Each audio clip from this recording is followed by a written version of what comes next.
এডিআৰিৰ grade 3 পোষ্টসমূহৰ পৰীক্ষা 15, 22 আৰু 29 ছেপ্টেম্বৰত অনুষ্ঠিত হ'ব। মই আকৌ এবাৰ কৈছোঁ যে গ্ৰেড 3 পোষ্টসমূহৰ বাবে ইণ্টাৰভিউ 15, 22 আৰু 29 ছেপ্টেম্বৰত অনুষ্ঠিত হ'ব।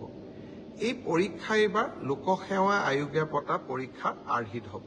প্ৰথমতে প্ৰিলিমিনাৰী পৰীক্ষা হ'ব, তাৰ পিছত মেইনছ হ'ব আৰু মেইনছৰ পিছত আমি ভাইভা প্ৰক্ৰিয়াৰ মাজেৰে আমি সমগ্ৰ ইণ্টাৰভিউ প্ৰক্ৰিয়াটো সমাপ্ত কৰিম।